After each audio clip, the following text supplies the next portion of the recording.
Parmi les ennemis du peuple, Tshisekedi aussi est compté. Hein? Il est de ceux-là. Il faudrait que le peuple puisse se réconcilier avec ses ennemis plutôt que les ennemis du peuple puissent se réconcilier entre eux. C'est pour matraquer le peuple davantage. Voilà. Oui, voilà.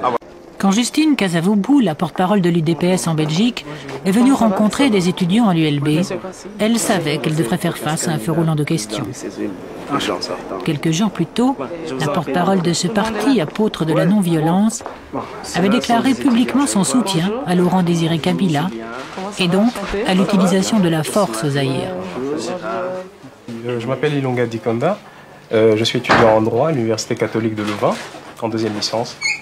Et donc la question que j'allais poser, c'est à mon sens une question très importante. La question qui consiste à savoir quelle est la position actuelle de l'UDPS, connue comme opposition radicale et non violente, dans la situation actuelle du Zaïre.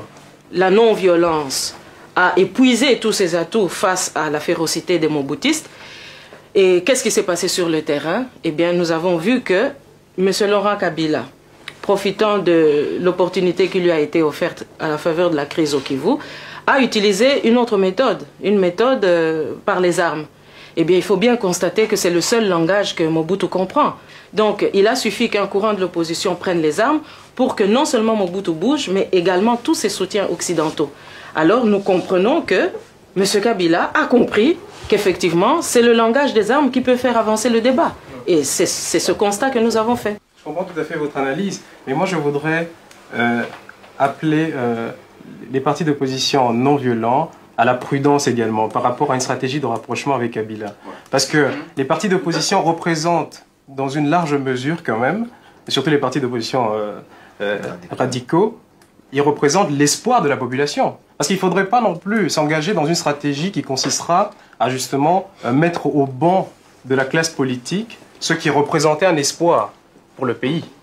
Vous comprenez ce que je veux dire? Oui, non, il ne faudrait pas pas galvauder vos chances de rester des interlocuteurs, des représentants valables du peuple zaïrois. Là, vous avez tout à fait raison. Nous ne disons pas que nous prenons les armes, nous comprenons la lutte armée, nous comprenons que d'autres opposants aient pu choisir d'autres méthodes parce que c'est ça qui a fait bouger l'échiquier, mais nous disons en même temps que nous ne pouvons pas nous résigner. C'est ça le sens de cette compréhension-là. Je ne sais pas si vous avez pu quand même accéder à ce que je suis en train de vous dire.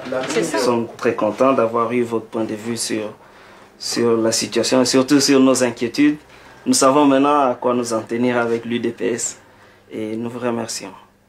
J'espère que vous n'êtes pas démotivés et surtout sachez que nous comptons sur vous. Mais surtout, retenez une chose, c'est que nous luttons pour que votre avenir soit meilleur. Nous ne luttons pas pour que vous soyez condamnés au minimex. Nous ne voulons surtout pas, surtout vous d'ailleurs, je vais vous suivre.